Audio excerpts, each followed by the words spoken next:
On the early morning of December 20th, something impossible was seen near Earth. It wasn't just a change in light. It wasn't just another unexpected tail. It was something no model could predict, and no telescope was prepared for. Across observatories in Hawaii, Chile, and the Canary Islands, astronomers caught a fleeting geometric distortion near the comet we've come to know as 3I Atlas. But this wasn't the first time something like this happened. It was the 15th. 15 separate events that shouldn't have happened, and now they're beginning to form a pattern. In this episode, we'll explore every confirmed anomaly, trace the movements of 3I Atlas through gravitational traps and magnetic inversions, and uncover the sudden burst that appeared just hours before the latest shift in trajectory. We'll examine the synchronized shifts in the anti-tail, the spiraling dust, the pulses, and finally, the silent motion that may not be natural at all. You're about to hear what astronomers saw, you're about to understand why they're afraid to speak about it publicly, and you're about to see how this object might not be a threat, but a message. Let's begin. It began with something that wasn't supposed to happen. At 0419 UTC on the morning of December 20th, a narrowband pulse was picked up by 4 independent observatories, 3 ground-based, 1 orbital. The initial detection came from the South African Radio Astronomy Observatory, followed by confirmation from arrays in Hawaii, Chile, and Spain. It wasn't random interference, it wasn't a solar echo, and it wasn't a deep space background anomaly. What they found was a narrowband burst, 0.07 seconds in duration, confined within the megahertz band, and riding on a modulation structure not normally associated with natural emissions. It was tight, deliberate, compact. The burst was localized to the precise vector of 3I Atlas as it crossed between the Earth and the Sun's lower limb. This alone caught attention. But what made it unforgettable wasn't its timing or its duration. It was what it didn't do. After that brief emission, the signal vanished completely. No afterglow, no frequency drift, no fading, just total radio silence. To the human ear, it would have sounded like a soft electronic tap, a finger against glass, and then nothing. At first, analysts suspected a terrestrial reflection, perhaps a military satellite bounce or a low Earth orbit relay glitch. But orbital modelling ruled that out in minutes.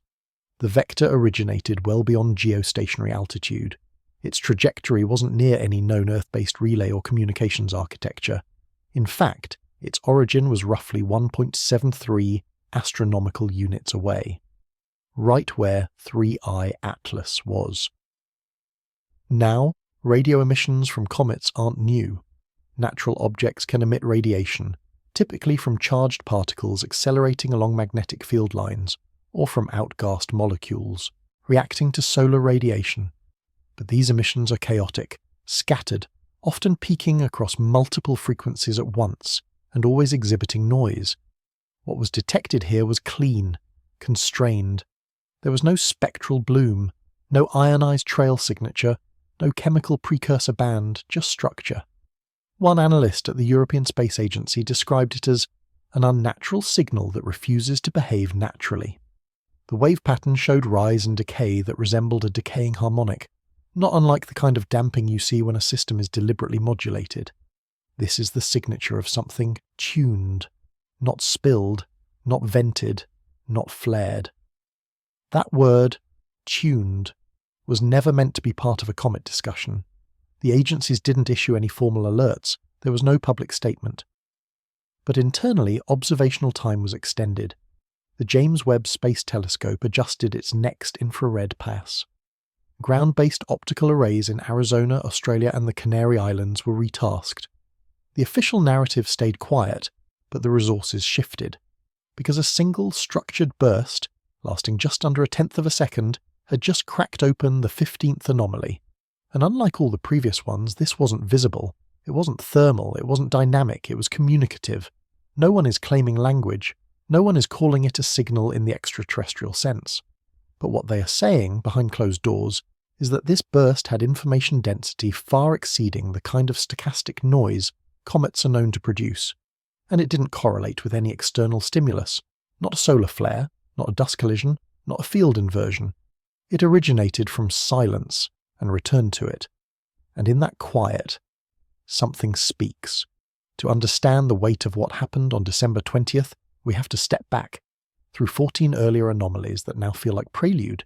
Each event on its own was strange, unusual, puzzling, but none demanded immediate re-evaluation of what 3i Atlas might be, until now.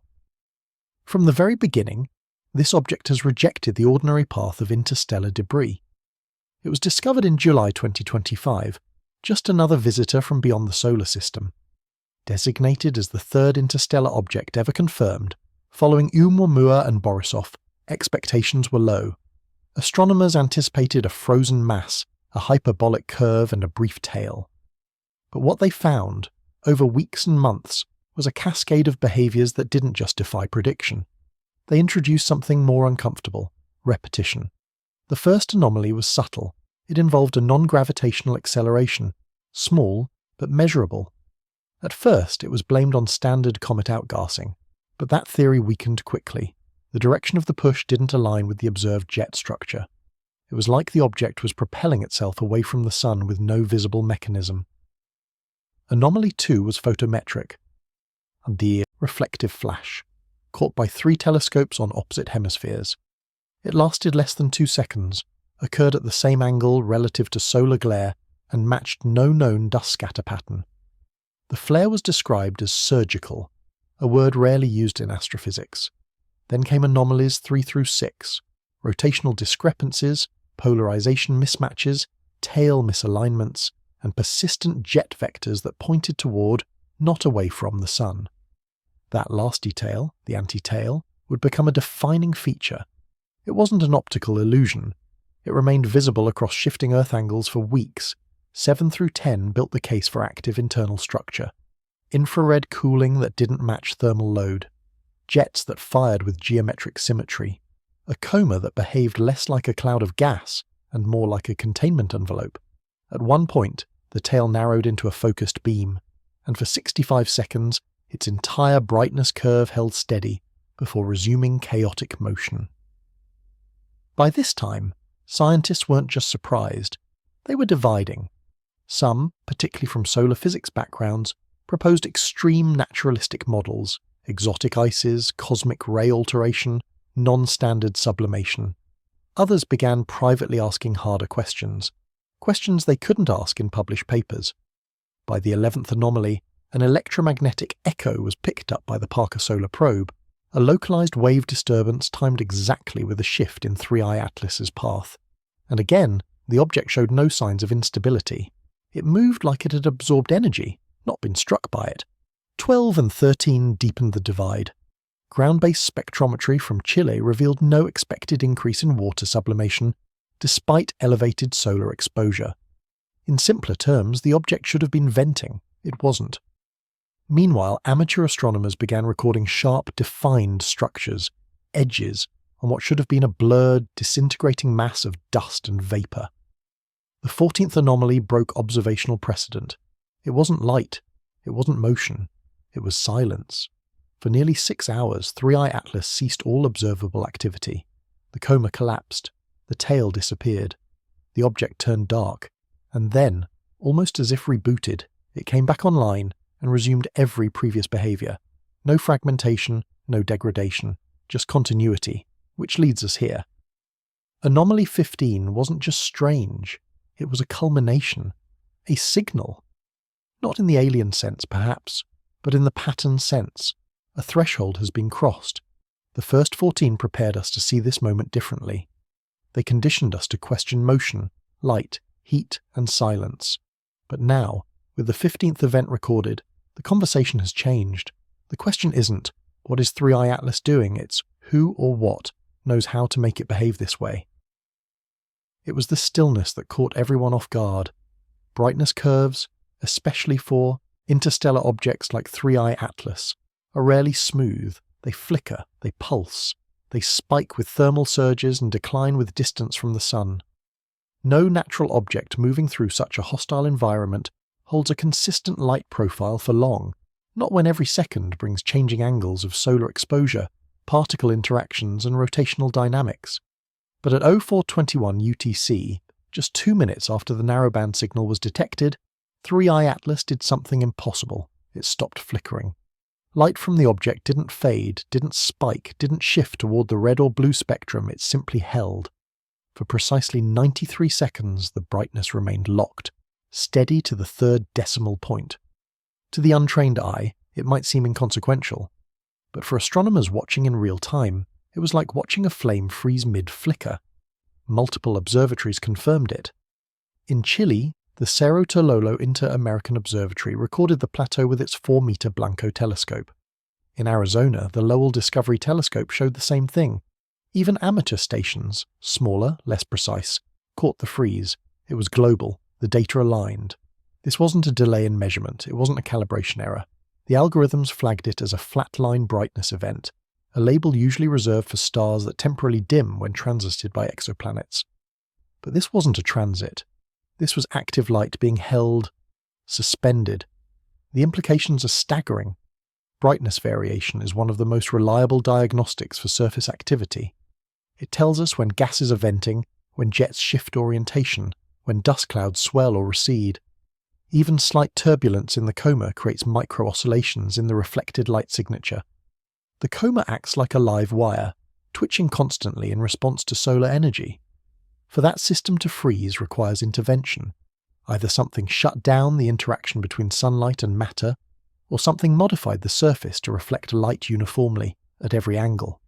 The first option would require the coma to collapse instantly, removing all scatter material, but that wasn't observed.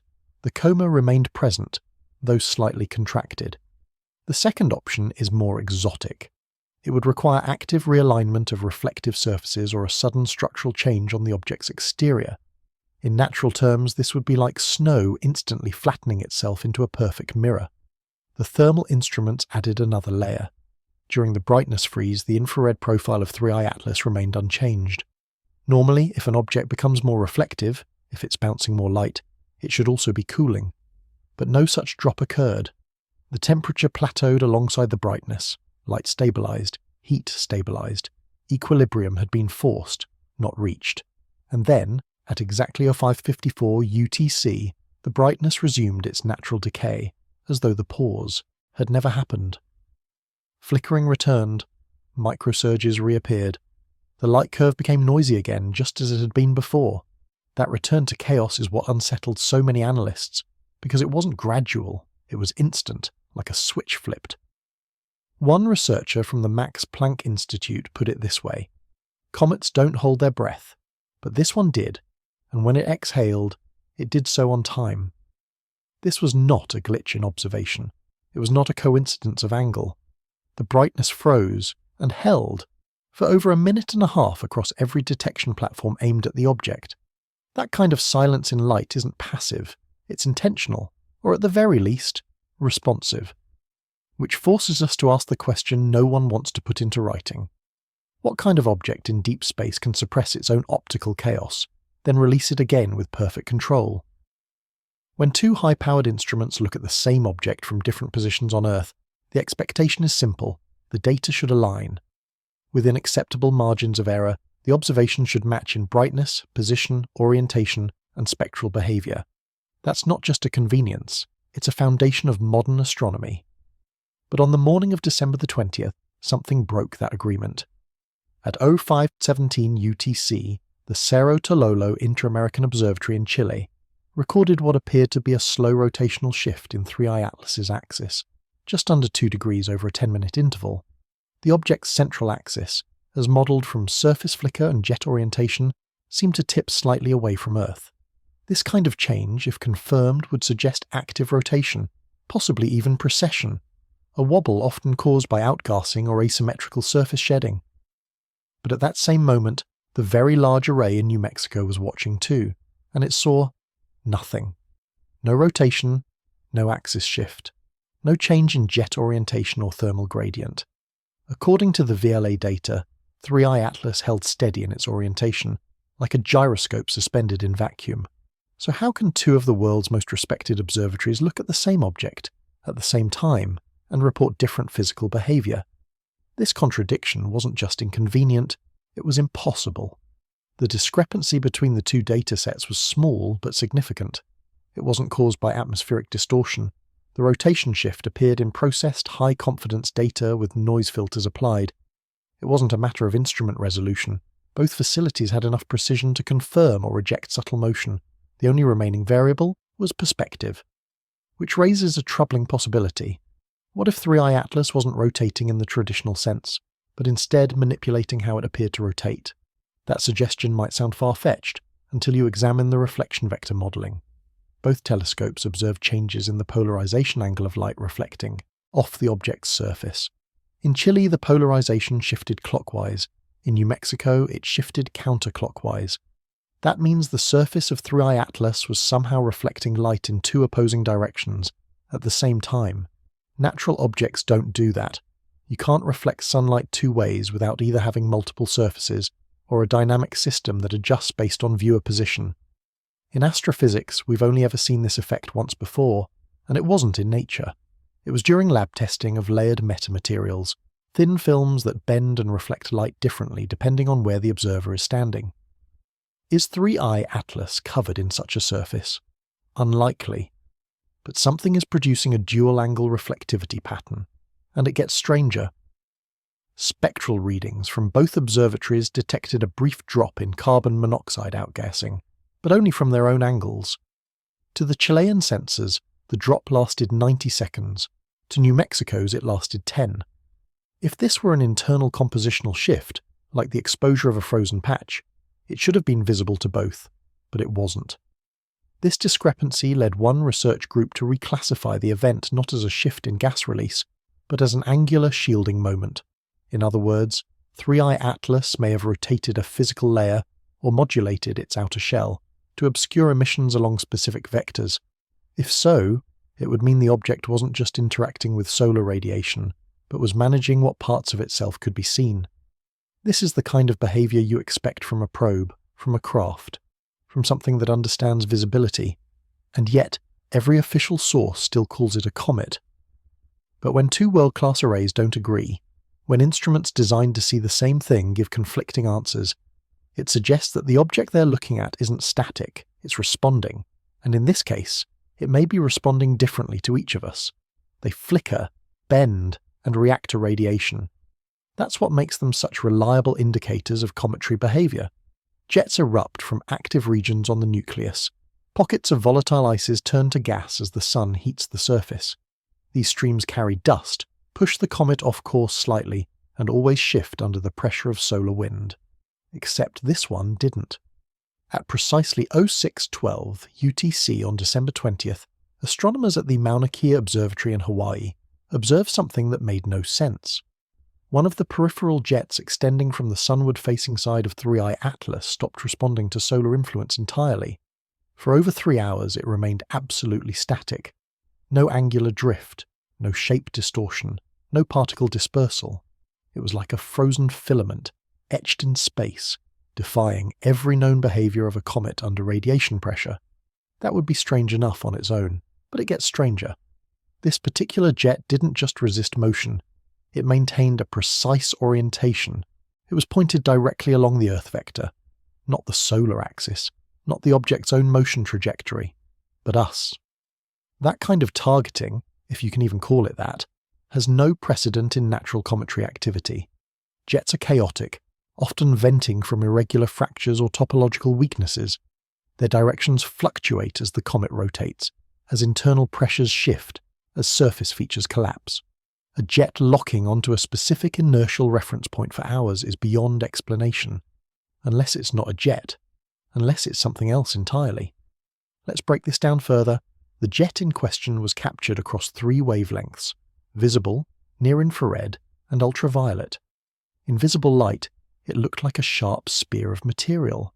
In IR, it appeared cooler than the surrounding coma, implying it wasn't fresh gas being ejected, but rather a denser structure reflecting sunlight.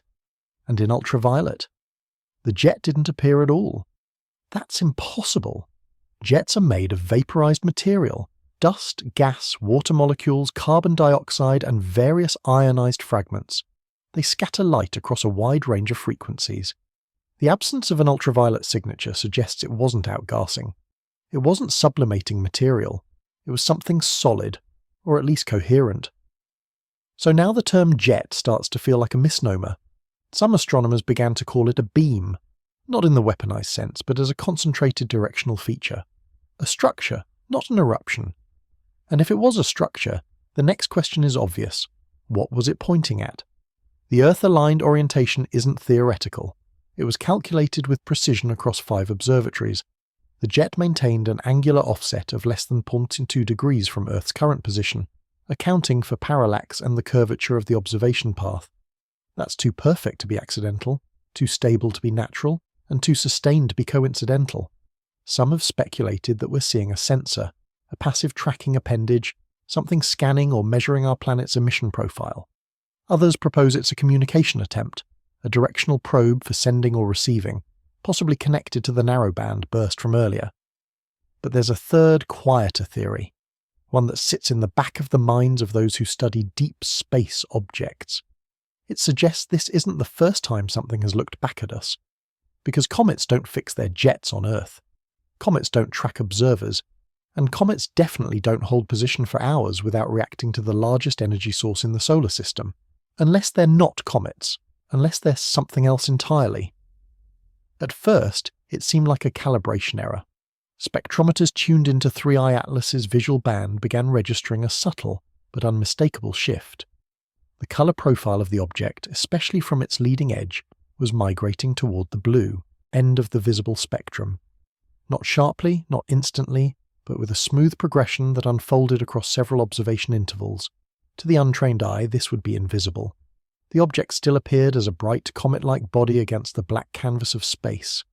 But in scientific terms, this was a red flag, because objects under solar exposure typically shift in the opposite direction. As they heat, they redden. Surface dust darkens, ices break down, and thermal emissions dominate. That's why most active comets develop a warmer tone in their coma over time. But 3i Atlas was doing the opposite. Between 0640 and 0730 UTC on December 20th, the blueward migration became pronounced. Telescopes in Spain, Italy and Chile all recorded the same phenomenon. The object's spectral reflectance curve was flattening at longer wavelengths and spiking at shorter ones. That's the signature of a reflective surface, not a dusty one. Specifically, one that is either smoothing out or becoming more directional in how it bounces light back into space. In practical terms, it meant 3i Atlas was becoming shinier. This wasn't the result of ice exposure. Sublimating comets, even when they shed surface material, don't produce uniform changes in reflectivity. Their surfaces remain uneven, chaotic, fragmented. They don't reorganize themselves into clean reflectors over multiple observation angles. But that's what was happening here. The reflectivity wasn't just increasing, it was becoming angularly consistent. The readings showed a significant drop in diffuse scatter and a rise in specular reflection. That's the kind of data you'd expect from a mirrored panel or a synthetic composite. One astrophysicist described it as polishing in real time, which brings up an uncomfortable implication. The surface of 3i Atlas wasn't just reflecting sunlight, it appeared to be managing it. The kind of spectral control required to push reflectance toward blue is not trivial. It implies a change in surface structure at either the molecular or geometric level, and yet there were no visible outbursts, no ejection of crust, no fracture events, just a smooth, quiet evolution into something colder, cleaner, more controlled. What natural process can do this? There are exotic materials, like certain frozen hydrocarbons, that scatter blue wavelengths preferentially, but they're rare, and more importantly, they don't rearrange themselves to produce such consistent alignment.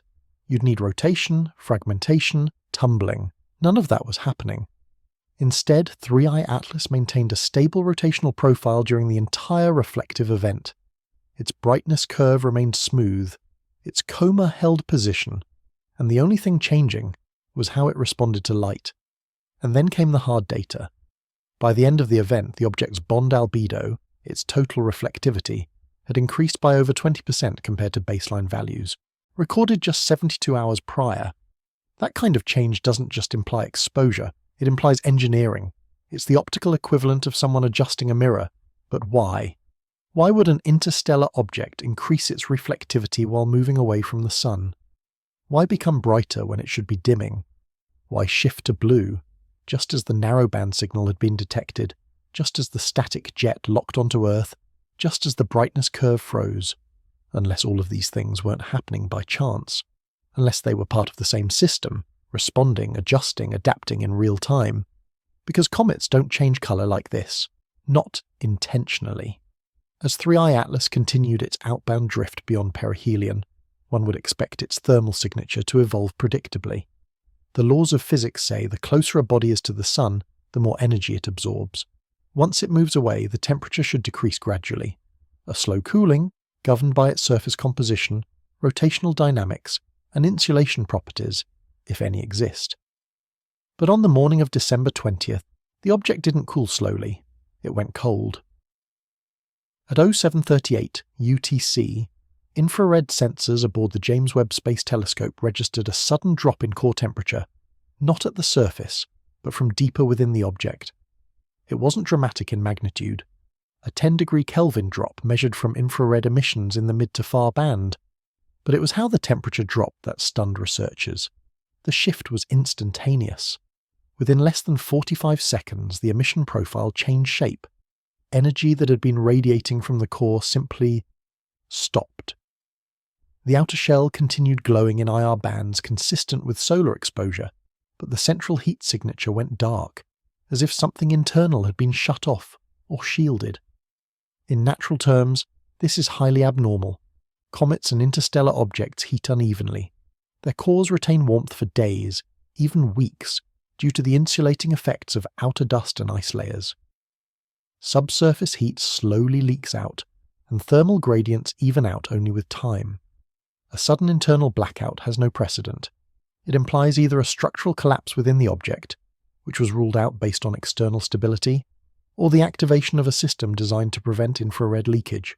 In simpler terms, it looked like insulation.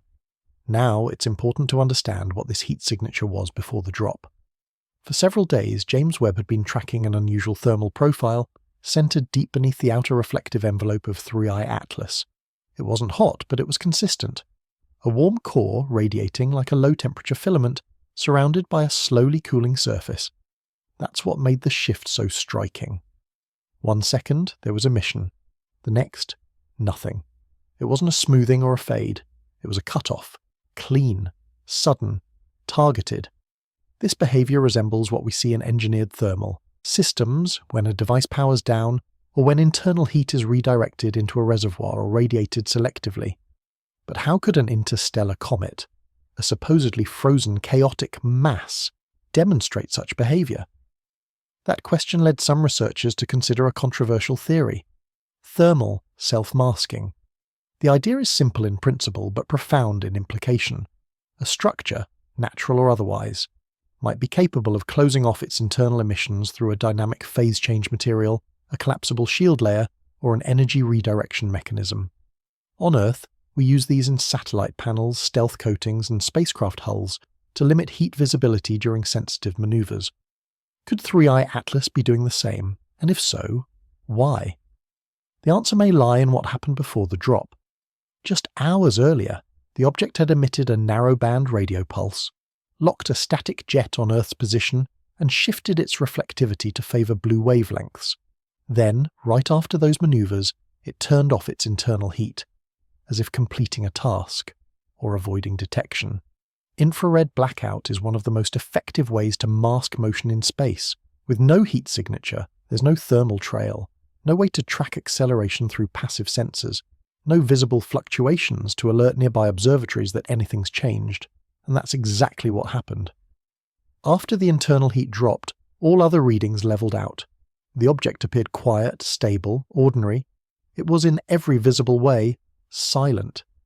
But what kind of silence was this? Not the quiet of a dying comet. Not the flickering end of a long radiant journey. This was something else. The silence of a system powering down, on purpose. In the hours following the abrupt thermal shutdown of 3I Atlas's core, Earth-based observatories turned their attention to something that had, until that point, gone largely unnoticed: the object's Earth-facing hemisphere. Throughout the previous weeks, this side had been highly active. It was the origin point of several narrowband emissions, transient jets, and strange optical flashes in both visible and near-ultraviolet spectra. It was the same side that aligned multiple times with Earth's position in a way that defied basic orbital dynamics. And it was where amateur astronomers had reported sudden flares and momentary changes in colour, like the glint of polished metal, or a lens catching sunlight just right. But after the internal heat vanished, the Earth-facing side did something even more concerning. It went completely still. High-resolution imaging from the European Southern Observatory, specifically the Very Large Telescope in Chile, confirmed that all surface activity on this hemisphere had ceased. The jets that had been faintly visible, gone. The occasional flaring or glinting, absent. Even the subtle optical shift in albedo that once occurred during the object's slow rotation had stabilized. The surface looked uniform, matte and featureless, almost unnaturally so. This wasn't a case of poor visibility or atmospheric interference. The weather was clear, the equipment was calibrated, there was simply no more signal. To the trained eye, that kind of silence is deeply unnatural. Celestial objects don't just turn off one side of themselves. Even icy comets with non-uniform outgassing exhibit random plumes and light-scattering inconsistencies. Rotation alone ensures some level of dynamic lighting and emission. But with 3i Atlas, the Earth-facing side had frozen, not in temperature, but in behaviour. Almost like it was closing its shutters. There's an old rule in observational astronomy. An object is only as silent as your position in relation to it. In other words, something that appears inactive may simply be hiding its activity in a direction you can't see. What's striking here is that the silence wasn't general, it was directional. Only the Earth-facing surface dimmed. The opposite side, tracked briefly by orbital sensors from ESA's Gaia telescope, as it moved along a secondary arc, showed residual flickers of energy. Not much, but enough to suggest the object wasn't universally dormant. It had made a choice. The implications are staggering. If a comet, or anything in space, can selectively mute activity depending on the angle of observation, that suggests a level of self-awareness, or at the very least an internal system responding to positional inputs. Some astrophysicists speculated it could be a reflective shielding layer, one that activates when solar wind intensity dips or when certain background radiation thresholds are met. But those explanations fell apart quickly. Solar wind hadn't changed. Cosmic microwave background was consistent. There was only one variable that had changed since the side went silent: Earth. Our planet had just rotated into full observational alignment with the object's reflective axis.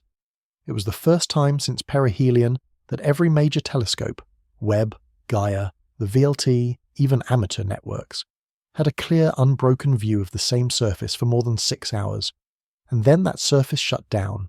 It was as if the object had seen us watching. That phrase, as if it saw us, would later appear in a quiet memo shared between multiple space agencies. It didn't suggest sentience, not directly. But it did mark the first time official logs framed 3i Atlas's behaviour in terms of observational feedback. In other words, it wasn't just moving, it was responding. That response wasn't aggressive. There were no hostile emissions, no erratic flares or impacts, just silence, stillness, and a kind of calm that felt deliberate. To those monitoring the object, the message was clear. You can look, but you won't see. At least, not what it doesn't want you to. The following morning, just as the global community was still digesting the eerie stillness of the Earth-facing side of 3i Atlas, another shift occurred, this time not in silence, but in light. It began with a discrepancy in surface albedo readings from the Japanese Subaru telescope stationed atop Mauna Kea. For days, 3i Atlas had exhibited a predictable pattern. The side facing the sun reflected the most light, as expected, while the opposite side, shrouded in its own shadow, remained dim. That's how every known object in space behaves. The more light you absorb or redirect, the brighter your sunlit side appears. The darker unlit side trails behind like a shadowed hemisphere. But around the early hours of December 20th, this rule was quietly broken. Subaru's instruments picked up a dramatic rise in the brightness of 3i Atlas's shadowed side. Not a flicker, not a single anomaly, a full-scale inversion. The side that should have been dark was now the brightest part of the object. Meanwhile, the solar-facing side dimmed. The optical intensity curve reversed itself entirely. It was as if the comet had flipped its logic on how light should behave. This wasn't a subtle fluctuation. Within the span of 2 orbits, brightness measurements on the formerly dark side increased by over 200%, while the sunlit side faded into near invisibility. For those monitoring the object in real time, the switch resembled a light being turned off in one room and instantly switched on in another, controlled, precise, and abrupt. At first, the leading theory focused on structural rotation. Could the comet have spun quickly, presenting the wrong side to the sun? That idea was eliminated quickly. The rotation period hadn't changed. Ground-based and orbital sensors confirmed that the object's angular momentum was stable, matching prior predictions. What changed was not the direction of the light, but the behavior of the surface itself. Some researchers proposed that the object's surface might contain active materials capable of altering their reflective properties in response to magnetic field shifts or localized solar flux. Essentially, they were suggesting that 3i Atlas had the ability to dynamically reprogram how its surface interacts with light. Such materials are theoretical on Earth. Think adaptive mirrors, or smart polymers engineered to mimic chameleon skin. But we've never observed a naturally occurring body in space that can do this. Nothing even close. And then came another wrinkle. Infrared scans conducted by the Indian Space Research Organisation revealed that the newly illuminated side, the one that had flipped into full reflectivity, wasn't warm. In fact, it was colder than the side now facing the sun. Let that sink in. We were watching the colder, shadowed side of the object reflect more light than the sunlit side, which meant this wasn't thermal radiation. It wasn't residual heat. It was something else, something intrinsic to the object's material, or possibly its internal structure. Theories began to spiral. Could this side be composed of a lattice or surface mesh that only activates under certain conditions? Could the object be using phased reflection to manipulate its apparent luminosity? Or was it something even stranger? Something not based on reflective properties at all, but on emission? If the object could emit visible light in a controlled, non-thermal way, that would suggest mechanisms beyond anything seen in a natural comet. It would point toward technological constructs, or at the very least, physics we haven't yet modelled. NASA's silence in the hours after the inversion was notable. Their deep space network logs went dark. The James Webb feed showed no public-facing data updates. Even the normally transparent EU Space Weather Group issued a brief, ambiguous bulletin stating only, "New inversion phase under review." But it wasn't the phrasing that caught attention. It was the word phase. A phase implies a system, a predictable, controllable sequence of states. And if 3i Atlas has entered a new phase, then the question becomes, who or what is initiating the transitions, and what comes after inversion? As the inverted reflectivity pattern of 3i Atlas dominated discussions among space scientists and military observers alike, a new disturbance emerged, this time not from the object itself, but from its gravitational environment. It occurred near Lagrange point 2. For context, Lagrange points are gravitationally stable zones positioned between celestial bodies, like Earth and the Sun, where forces from both cancel each other out. Satellites placed in these regions require little fuel to maintain position. Lagrange point 2, or L2, sits behind Earth, away from the Sun, and is home to some of our most sophisticated observational tools, like the James Webb Space Telescope. Just after midnight on December 20th, multiple orbital sensors detected something off. The local gravitational field surrounding L2 began to fluctuate. These weren't dramatic swings, but rather precise pulses, micro-distortions that repeated every 22 seconds for a duration of 10 minutes.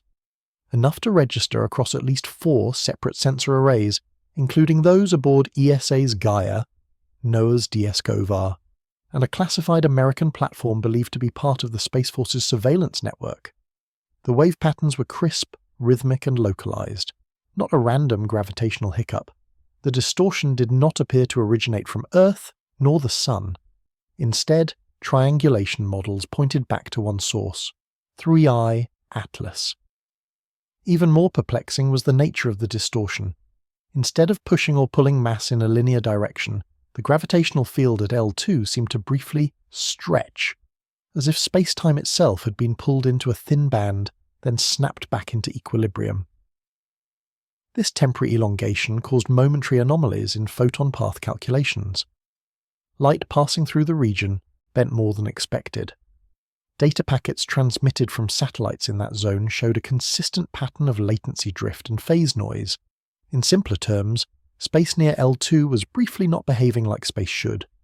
Astrophysicists first assumed the anomaly was caused by a passing mass, perhaps an unseen fragment or cloud of particles.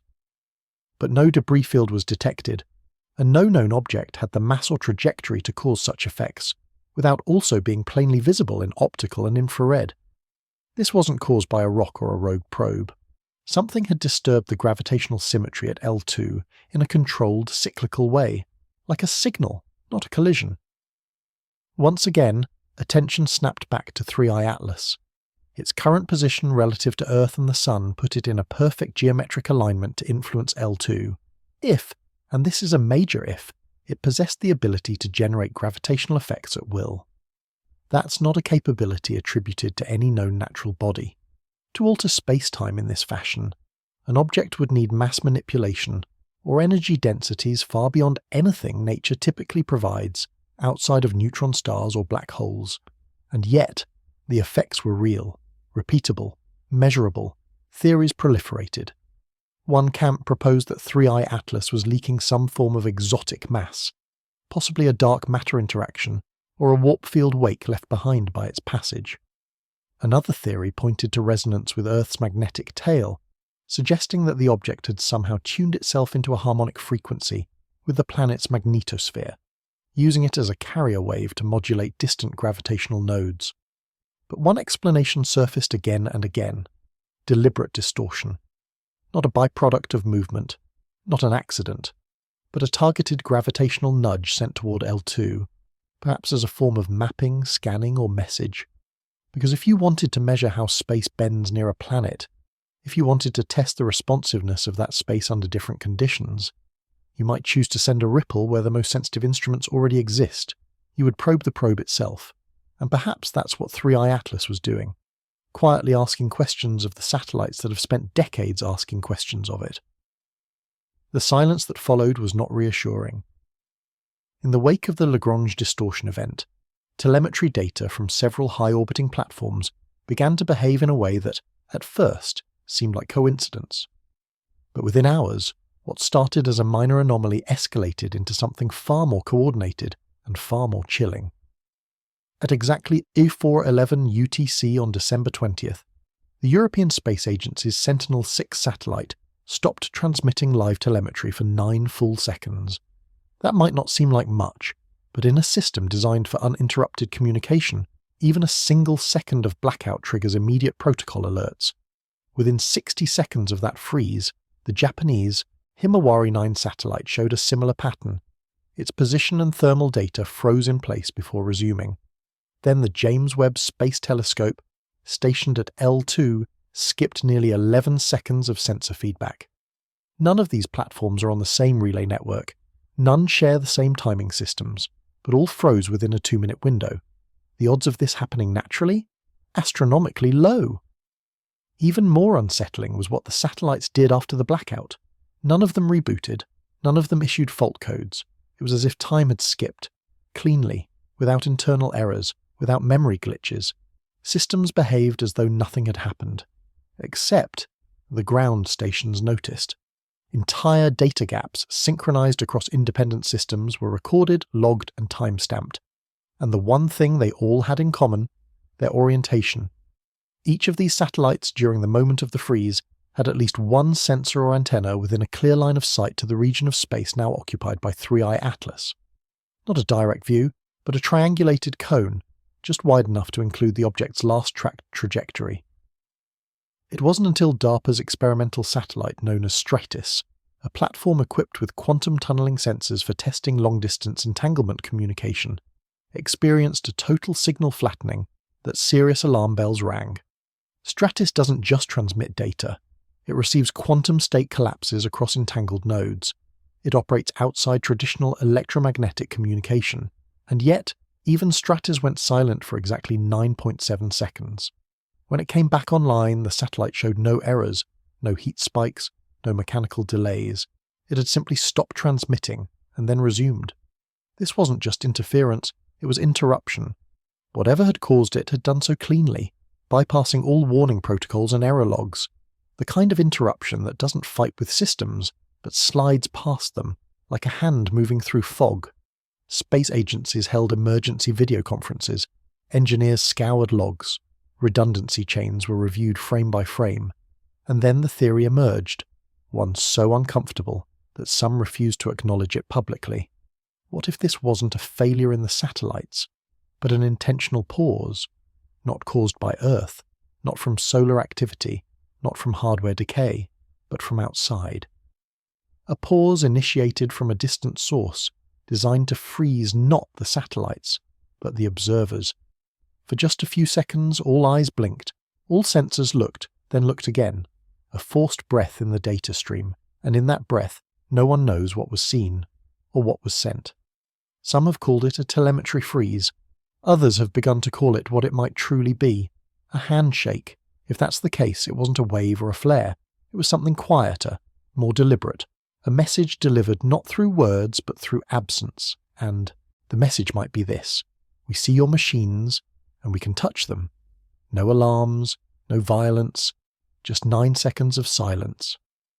The kind of silence that leaves a room full of engineers whispering, not because they're afraid, but because they know they've just witnessed something impossible. Something watching back.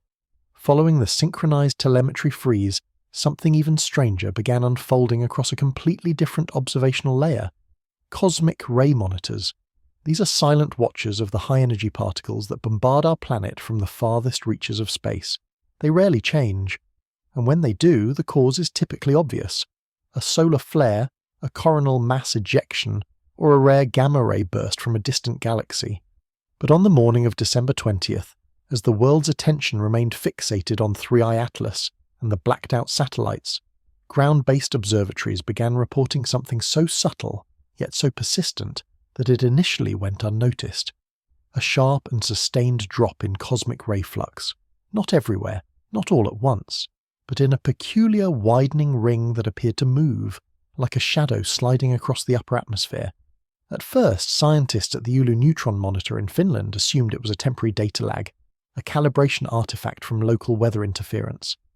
But their instruments were clean, the pattern was smooth, and it wasn't just them. South Pole monitors registered it next, then units in Japan, Argentina, Australia. All across the planet, systems calibrated to different baselines, and magnetic latitudes began reporting the same thing, a measurable suppression of incoming cosmic particles. The flux was being dampened. By noon, the anomaly couldn't be denied. Atmospheric scientists ruled out geomagnetic storms. There were no significant changes in the magnetosphere. Solar activity was flat. No coronal holes, no interplanetary shocks. So why was Earth suddenly being bathed in less radiation from the cosmos? It wasn't a protective surge from our magnetic field. That would have left a clear signature in polar cap absorption indexes. It wasn't a solar wind surge. That would have registered across every heliospheric monitor. Instead, this was directional. Radiation levels dropped most noticeably in areas facing toward the rough coordinates where 3i Atlas had last passed near Earth. As Earth rotated, the suppressed region rotated with it, like a curtain being drawn across the sky. And here's where it gets stranger. Deep space observatories like the Pierre Auger Cosmic Ray Observatory in Argentina noticed not only a drop in the incoming flux, but a slight redirection. The particles weren't disappearing, they were being bent, subtly, elegantly, as if something massive but soft was refracting them, not blocking, not absorbing, just reshaping. This isn't something a comet does.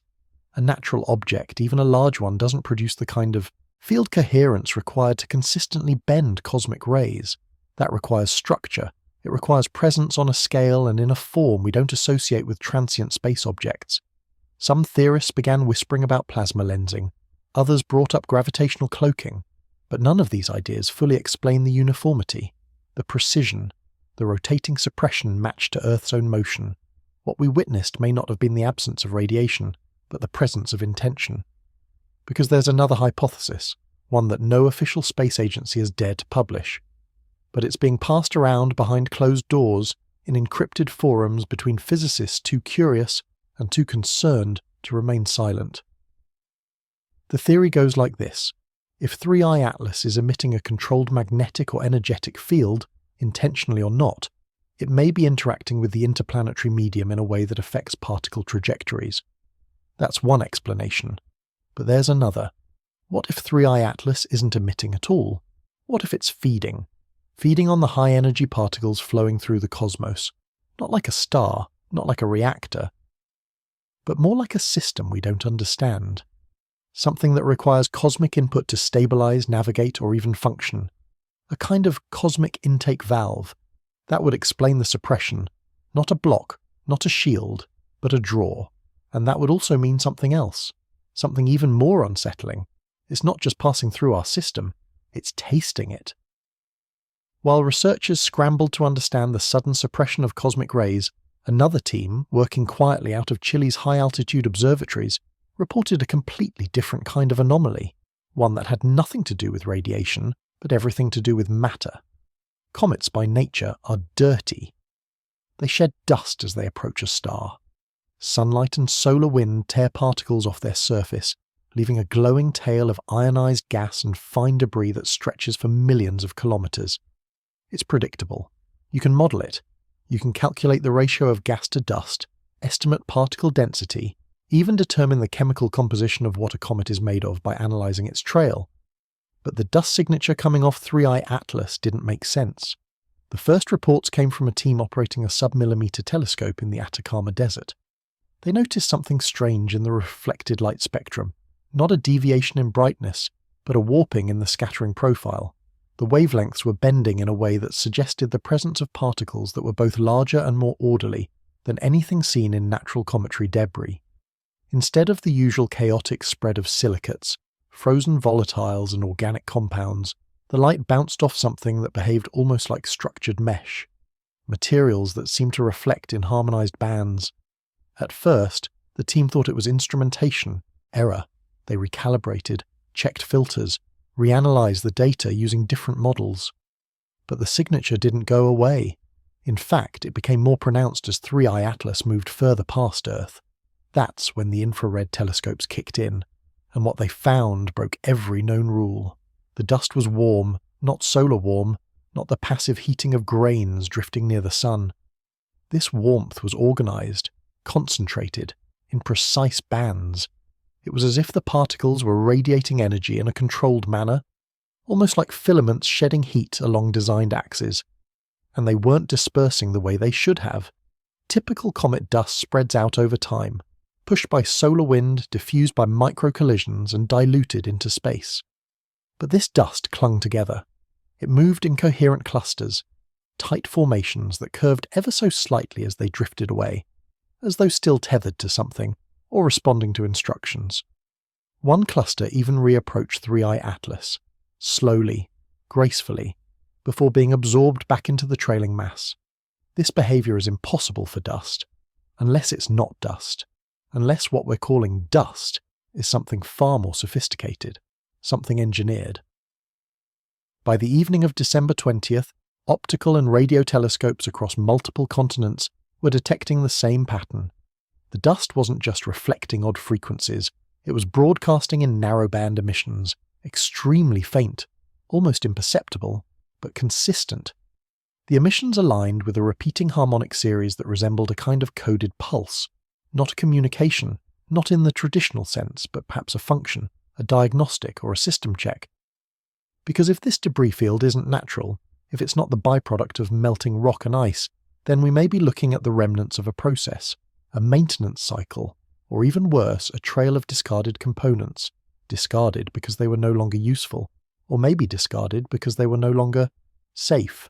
Scientists who believe in the artificial origin theory of 3I Atlas point to this dust anomaly as one of the strongest clues yet.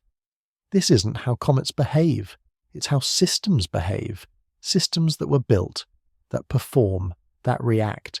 And one final note, the structure of the so-called dust mimics something seen before, something faintly echoed in certain interstellar clouds. Thin, grid-like imprints left behind in areas where high-energy pulses had been detected decades earlier near the galactic plane. Until now, those had been dismissed as calibration errors or lens artifacts, but now they might be breadcrumbs. As the world focused on the growing list of anomalies near 3I Atlas, meteorologists thousands of kilometers away began noticing something far more terrestrial, but equally bizarre. The polar vortex over the Arctic was behaving in ways that defied all models.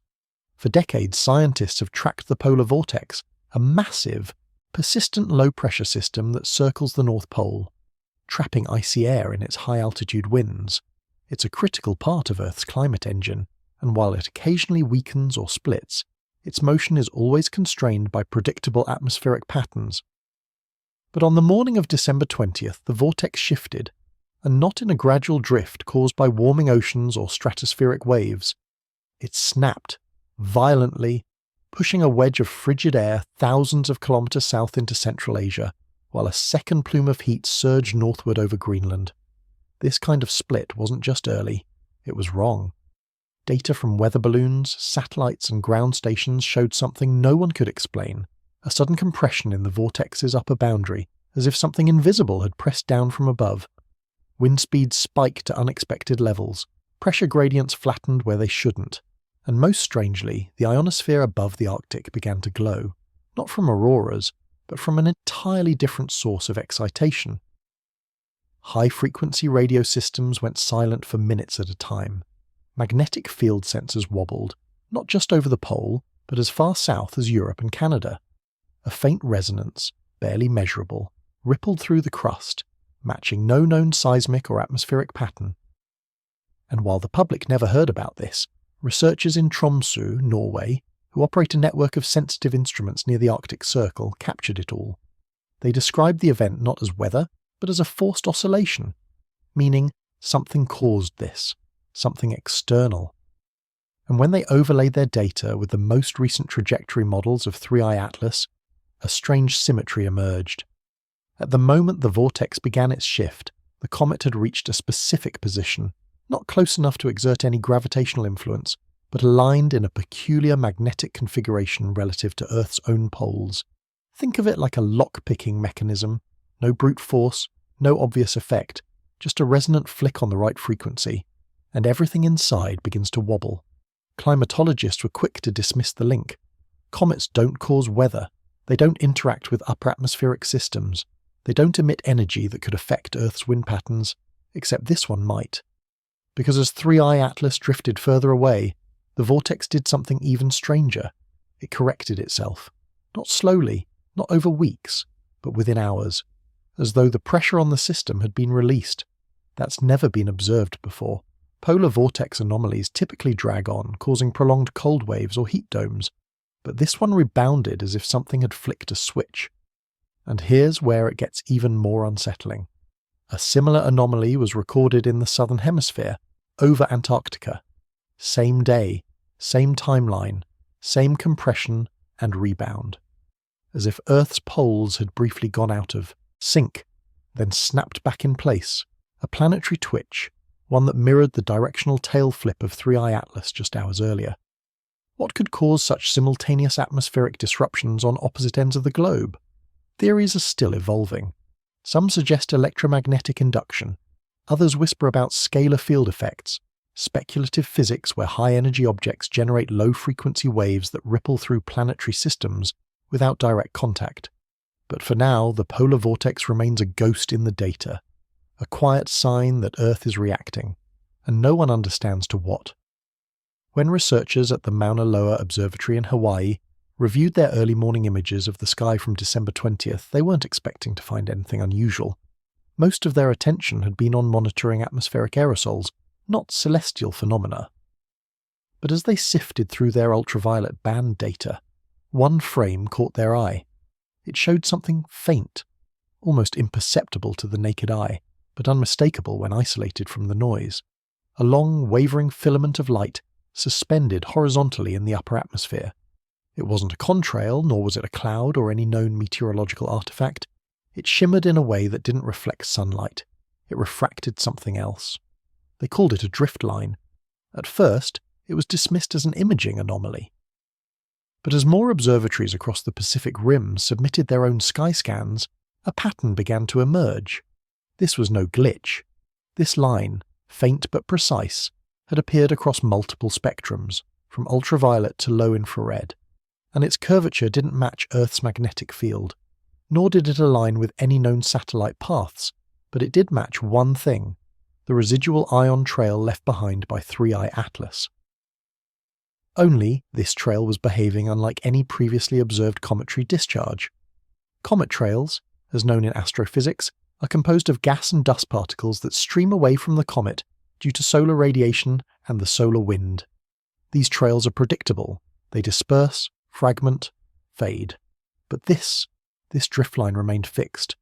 For nearly 4 hours, instruments tracked the structure hovering in high-altitude space, above 30 kilometers. Its shape didn't shift with the wind.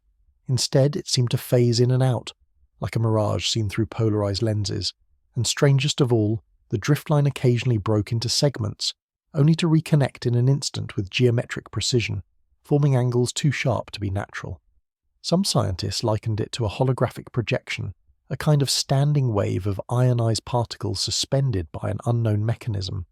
It was as if 3I Atlas had etched a message into Earth's atmosphere, and the sky couldn't let it go. Radar didn't pick it up. Thermal imaging didn't show heat. But LIDAR pulses bounced off it, barely, registering irregular depths, like they were passing through. Something not quite real.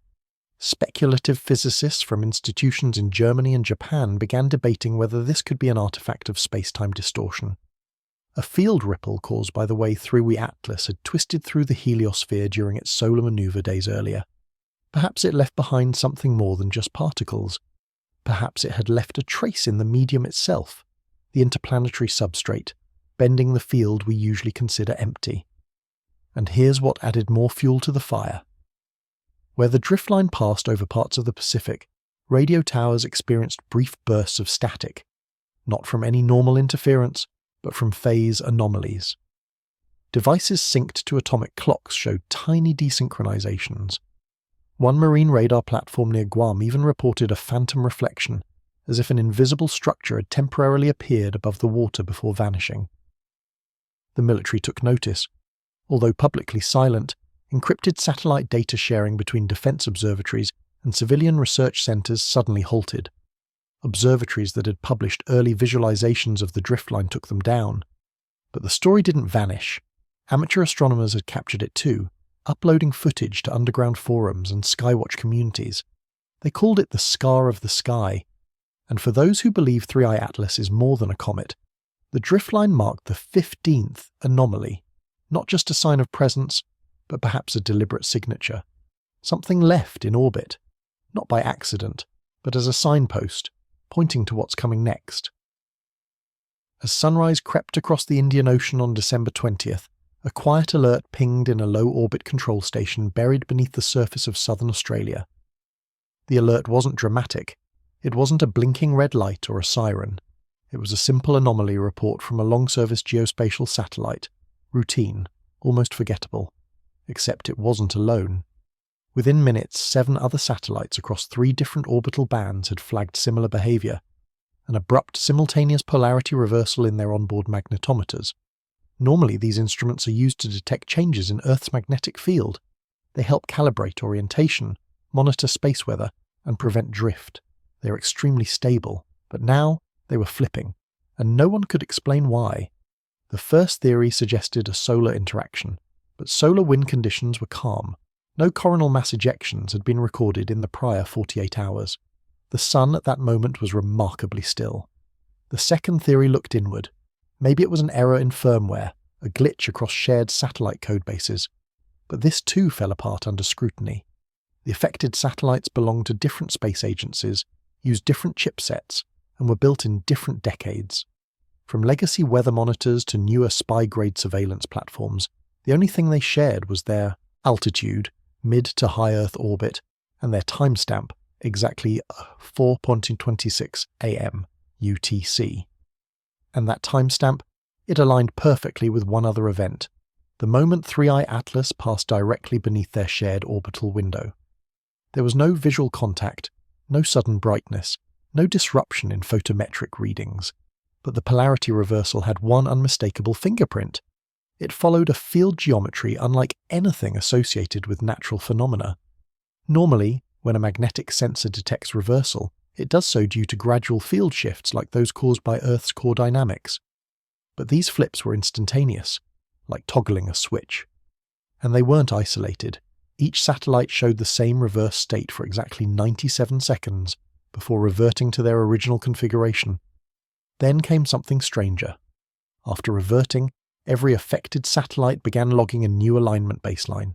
It was as if their compass had been reset, not just disturbed but reoriented to a new magnetic framework that didn't match Earth's own. Scientists at ESA's ESOC Center in Germany ran simulations to see what this new vector pointed toward. It didn't align with the North Pole, it didn't point toward the Sun, it pointed toward a position just beyond the Moon, exactly where 3i Atlas had moved hours earlier. That vector held steady for 27 minutes before slowly decaying. Multiple labs began checking whether the satellites had experienced hardware damage. They hadn't. All systems were operational, but their logs showed something else. During the polarity event, internal timekeeping modules showed a microsecond acceleration, too fast to notice in real time but measurable across long integrations. Time, inside those systems, had ticked just a little bit faster. The implication was staggering. In the vacuum of space, for a small window, something had not only rewired magnetic orientation, but had seemingly compressed time perception. Not for people, but for machines. A signature not of random chaos, but of engineered resonance. Private researchers began calling this the tuning fork effect.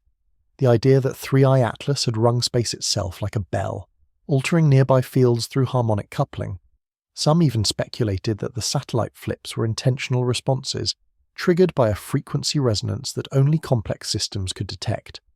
It wasn't an attack, it wasn't a failure, it was a message, written in orientation, and only machines were capable of understanding it. By mid-morning on December 20th, scientists stationed at 3 separate high-frequency monitoring stations began reporting the same anomaly. A signal beam of unknown origin had been picked up moving laterally across the upper atmosphere. But unlike ordinary electromagnetic events, this one behaved with eerie precision and defiance of Earth's natural protective boundaries. It didn't bend, scatter, or attenuate as it should have when encountering the ionosphere. It skipped it completely.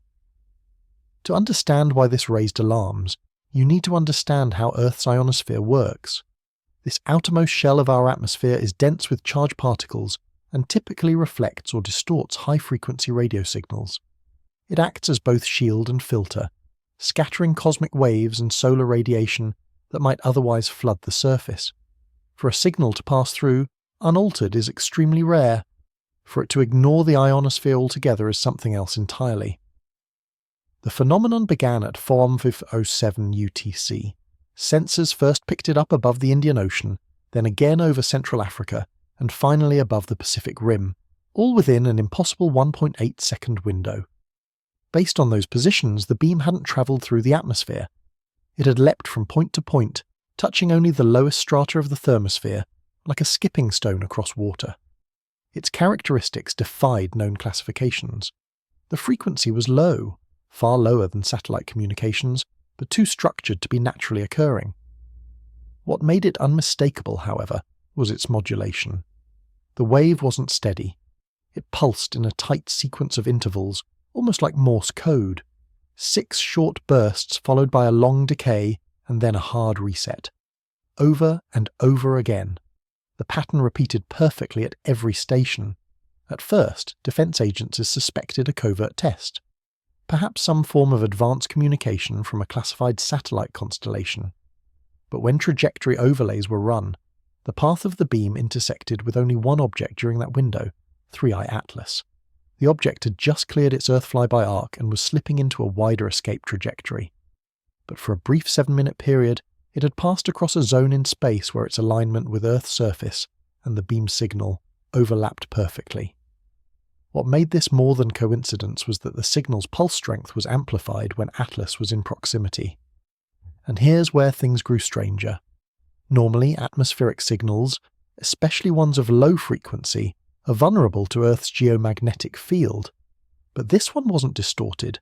In fact, when researchers filtered out the background noise, They found something they weren't expecting. A counterpulse. It was weaker, subtler, but carried a distinct inverse rhythm, almost like an echo. But this echo wasn't bouncing off clouds, terrain, or satellites. It was originating from space itself. When analysts ran signal triangulation, the bounce point didn't correspond to any known structure. It wasn't a moon, satellite, or upper atmosphere reflector. It was empty space, except for the path 3i Atlas had travelled just minutes earlier. A kind of residual imprint, a footprint of electromagnetic intention.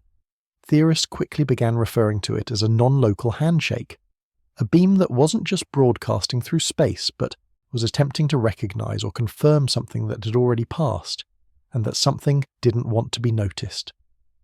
The signal faded precisely 5 minutes after Atlas left Earth's magnetic influence. Not gradually, not with the usual scattering or interference, but with a hard cut, as if the sender had shut it off deliberately. This wasn't leakage. This wasn't noise. This was targeted. The question that remained was chilling. Was the beam sent from Earth trying to talk to 3i Atlas? Or had 3i Atlas used Earth's upper atmosphere as a mirror to send a message back to something else? Just hours after the signal skipped the ionosphere and vanished, another anomaly caught scientists off guard, this time from an unexpected direction. The Moon.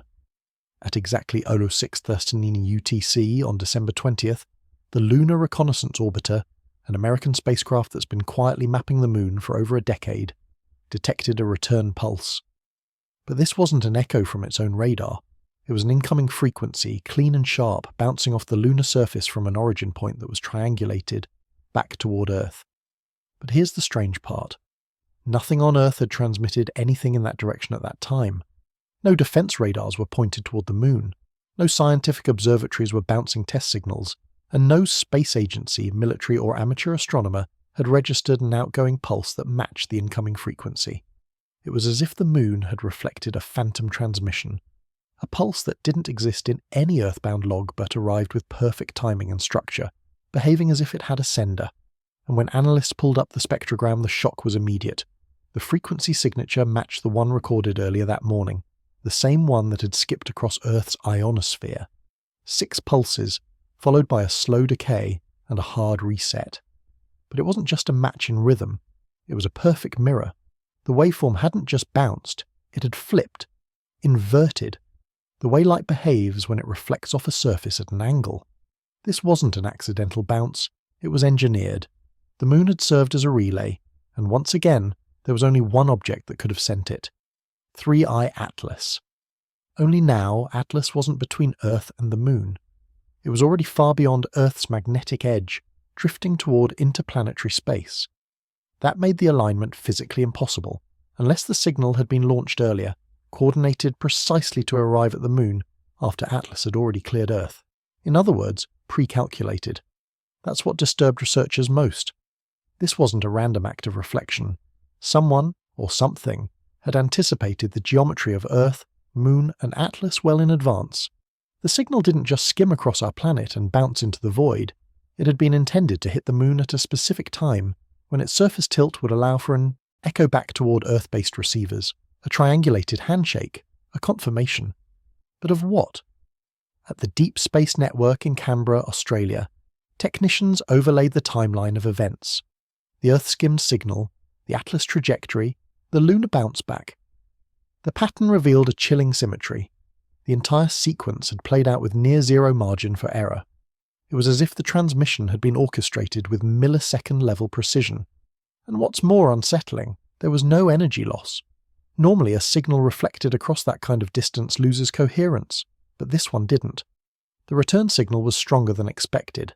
Some even suspected it hadn't just bounced, it had been amplified. What could do that? Not the Moon, not on its own. Unless something else, perhaps something behind the Moon, or embedded near it, had briefly enhanced the signal. An active repeater? A stealth relay? Suddenly, theories of passive phenomena were abandoned. This was intentional behavior, and it wasn't just the timing or signal strength, it was the location. The beam's return didn't just reach Earth, it was focused, concentrated on a very narrow belt of latitude, targeting a string of observatories from Hawaii to Chile, as if whoever had designed the event wanted it to be seen. but only by specific eyes. And the final clue? When the pulse ended, seismographs on the Moon recorded a brief sharp vibration, not from impact, not from meteorite, but from internal echo, like something deep below the surface had hummed once and then gone silent. Whatever caused that echo wasn't lunar. Just as the shock from the lunar bounce back rippled through the global scientific community, an entirely different anomaly appeared. Quiet, subtle, but chilling. It started with a minor detection from NASA's Goldstone solar system radar. At first glance, it looked like nothing more than interference, the kind routinely filtered out by background noise algorithms. But when reanalyzed by a research team in Pasadena, a faint radar blip showed coherent movement, a steady path, directly behind the tail of 3I Atlas. It wasn't moving erratically, it wasn't tumbling, it was tracking. The object measured just under 50 centimeters across, about the size of a briefcase, and unlike the massive tail of debris that typically trailed comets, this one didn't glow. It didn't leave a trace. It flew in near-perfect alignment with Atlas's trajectory, like a shadow satellite. But here's what disturbed scientists. The object's velocity was identical to that of Atlas, not a fragment, not lagging, not pushed by solar winds. Instead, it maintained a fixed distance, about 200 meters behind the main body. It was matched. This kind of precision tracking doesn't occur naturally. Debris clouds, even in stable comets, tend to disperse under solar radiation pressure. Dust and rock scatter into diffuse arcs, but this object didn't. It flew tight, clean, and locked. When the European Space Agency cross-referenced their optical data, the shock deepened. The object was reflective, but only in narrow bands of spectrum. Most of the time, it absorbed nearly all incoming light, like Vantablack. But for a brief moment, as it passed through a solar flare's edge, it emitted a pulse. That pulse wasn't heat. It wasn't a flare. It was data. 3 packets, each just milliseconds in duration, each consisting of tight microwave bands that mimicked terrestrial encryption protocols, as if something aboard the object had learned how Earth encrypts its satellite communications and then mirrored them back. The implications were staggering. The object might be artificial. Worse, it might be intelligent. Some speculated it was a probe, launched from Atlas during its perihelion loop. Others believed it had been riding with the comet for far longer, perhaps embedded within its structure, hidden until now. What no one could explain was why it was still active. Most Earth-made probes struggle to survive the thermal stress of solar proximity. But this object had been exposed to the full wrath of the sun and remained operational. Not just intact, but broadcasting. To whom? That's when the data revealed something even more unnerving. The object's rotation rate had slowed, deliberately. Over a span of 47 minutes, the briefcase-sized anomaly reduced its angular momentum from 7 to just over 1 degree per second. The motion wasn't chaotic. It followed a deceleration curve consistent with active dampening. Something inside was adjusting its spin. When plotted against its solar exposure, a pattern emerged. The object rotated to shield one specific side, almost like it was protecting an internal payload from solar radiation.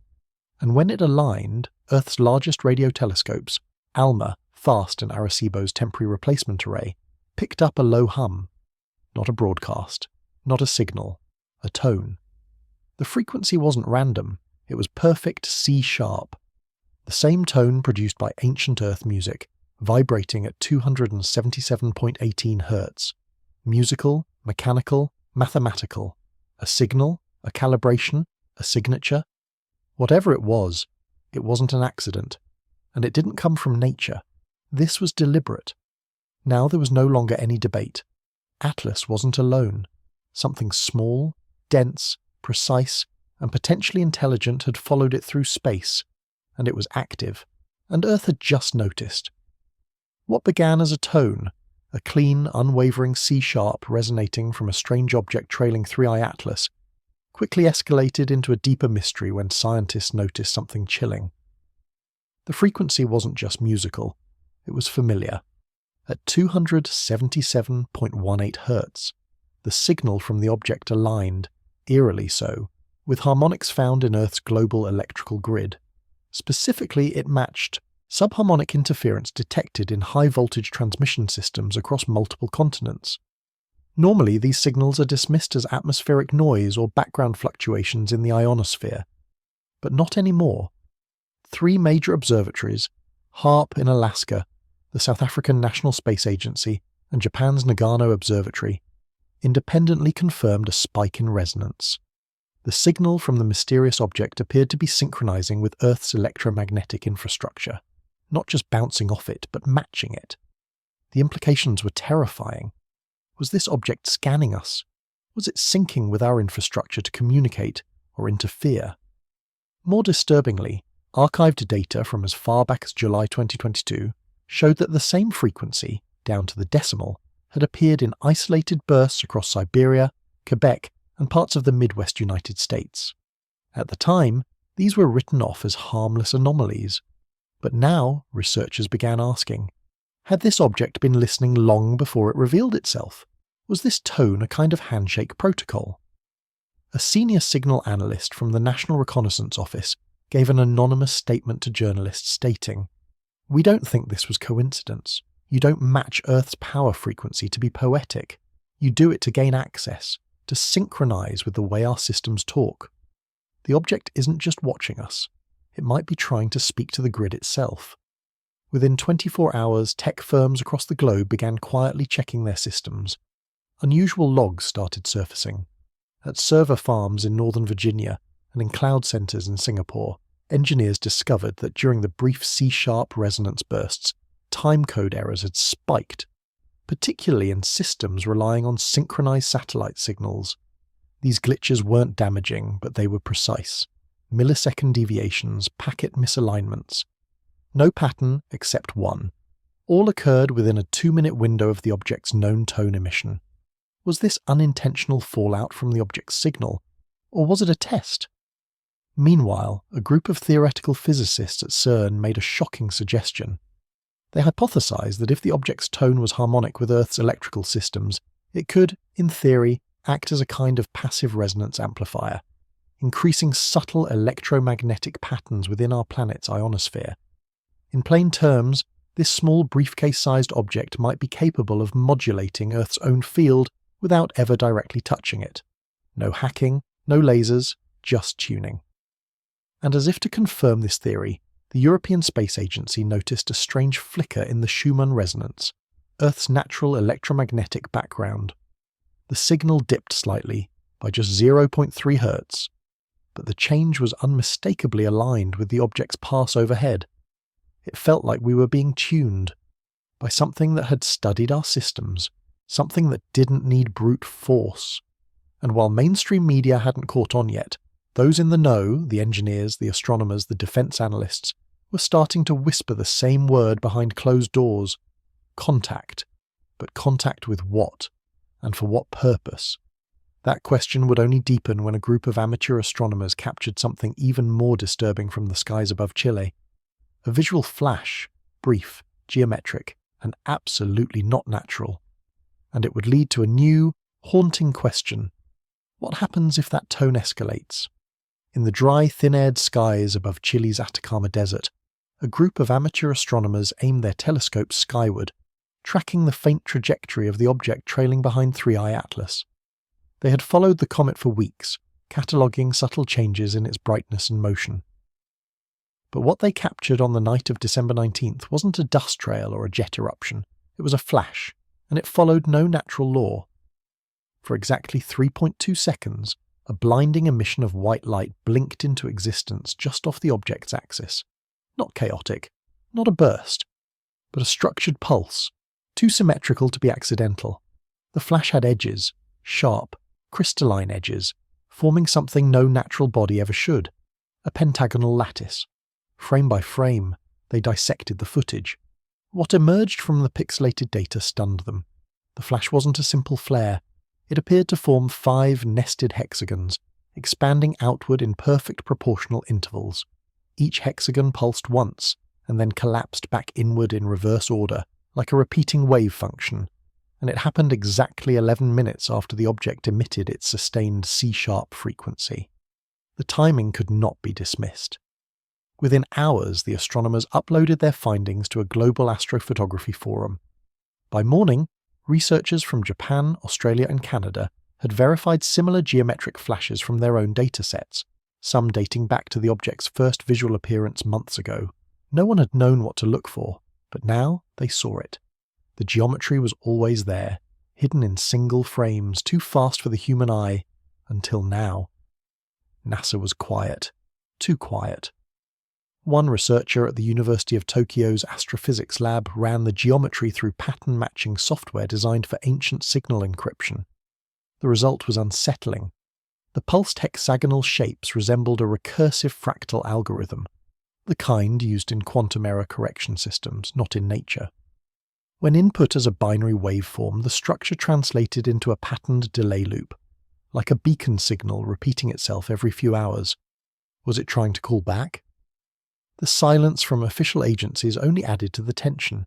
Yet in leaked internal memos from the European Space Agency, one phrase appeared repeatedly next to mentions of the object's behaviour. Non-random photonic structuring, which meant this wasn't light by chance. This was light with instructions. Worse still, new analysis of spectral harmonics during the flash revealed another layer. Embedded within the burst was a very narrow UV band, not normally visible to consumer-grade sensors. But military-grade satellites picked it up. The UV band contained what looked like localized modulation, tiny shifts in frequency that, when plotted on a 2D plane, outlined what could only be described as a stylized silhouette. The shape resembled a radial eye, 5 lines emerging from a central dot, repeated in rotation. It was a symbol found on ancient glyphs in Turkmenistan, Peru, and early Sumerian tablets, always associated with watching deities, gatekeepers, or warnings of celestial return. The parallels were too precise. As word began to leak across niche scientific forums, one question started to rise in frequency. Was this flash a message? Or worse, was it a summoning beacon? Some theorists feared it might not be a warning at all, but a location ping, sent toward something beyond our system, a signal declaring, "We are here, the gateway has opened, proceed." And just when the world thought it couldn't get any more bizarre, the James Webb Space Telescope redirected its sensors toward the void behind the object, and picked up something approaching, something not natural, not random, and, like the object itself, perfectly symmetrical. And so, as the geometric flash faded and silence returned to the skies, we were left with only one conclusion. The object wasn't trying to hide anymore. It was calling for something. As the world digested the implications of the geometric flash, the James Webb Space Telescope, positioned at the Lagrange point L2, made a critical shift in its observation strategy. Without public announcement, its NIRCam and MIRI instruments began scanning not 3i Atlas itself, but the space behind it, targeting the corridor that stretched into the Orion arm of the Milky Way. That was where the signal seemed to be heading.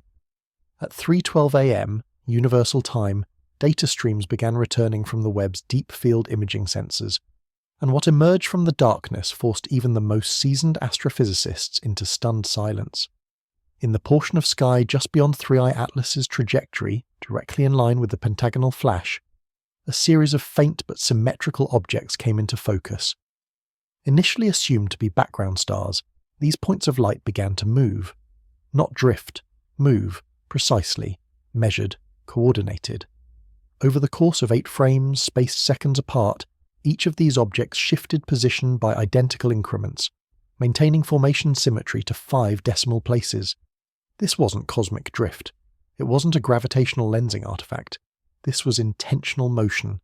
The objects, 7 in total, formed a perfect heptagonal array, all equidistant from a shared central void. But it wasn't. Just their formation that triggered alarms. Their reflectivity. These bodies were reflecting non-stellar infrared. That is, they weren't just bouncing off starlight. They were emitting controlled heat signatures, timed to the intervals of 3i Atlas's pulse. The peaks in thermal emission mirrored the exact moment of the comet's pentagonal light flash. Across 2 hemispheres, teams scrambled to compare this to known phenomena, but every model failed. No asteroid field behaves this way. No satellite constellation maintains this precise of a lockstep trajectory at such vast distances, let alone with thermal synchrony. Then came the spectrographic data. One of the Webb's instruments detected a signature rarely seen in open space: supercooled titanium vapor. Found only under extreme control conditions, such as inside experimental propulsion engines or highly regulated material laboratories, this compound should not exist in free interstellar space, unless it was being used, unless these symmetrical objects were not natural at all. The theory that began to circulate internally, though not yet shared publicly, was almost unthinkable.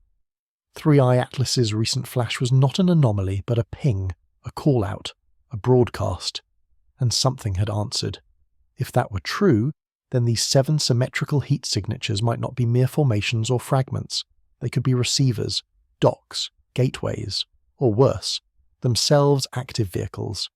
Even more alarming was what happened next. When 3i Atlas shifted trajectory, those 7 objects adjusted too, in perfect time, like followers responding to a lead ship's course correction. The models were dead. Newtonian predictions, orbital decay equations, cometary mass estimations. None of it applied anymore. We weren't looking at a comet being pushed by solar wind. We were witnessing a coordinated maneuver. For years, telescopes have scanned the cosmos for technosignatures, laser emissions, artificial structures, intentional broadcasts. But what the Webb just recorded wasn't one anomaly. It was a multi-point response system, an array responding to a flash that seemed to be both a signal and a synchronization marker. And so, after months of speculation, dismissed theories, and cautious language, one fact became undeniable. 3i Atlas is not alone, something is with it, and whatever we thought the object was, comet, asteroid, debris, it's now clear, it was only the beginning. The signal it sent has been received, and we have no idea what's about to answer back. What began as a distant interstellar object streaking toward the sun has now rewritten every model we held sacred. 3i Atlas didn't just pass Earth. It altered its course, emitted impossible light, synchronized with deep space geometries, and triggered a cascade of reactions from instruments, scientists, and, most disturbingly, possibly other objects in space. The James Webb didn't catch a random anomaly. Caught a reply. And whether that reply is natural, mechanical, or intentional, it carries weight far beyond any cometary story in human history. So what happens now? Will we see another flash? Will those symmetrical objects move again? Will the sun's next solar burst push 3i Atlas into a new maneuver, or trigger another signal entirely? No one knows. But we'll be watching, very closely. Until then, keep your eyes on the night sky, and subscribe to stay informed as we uncover more about the object that shattered our cosmic assumptions. This was 3i Atlas, and it's just getting started.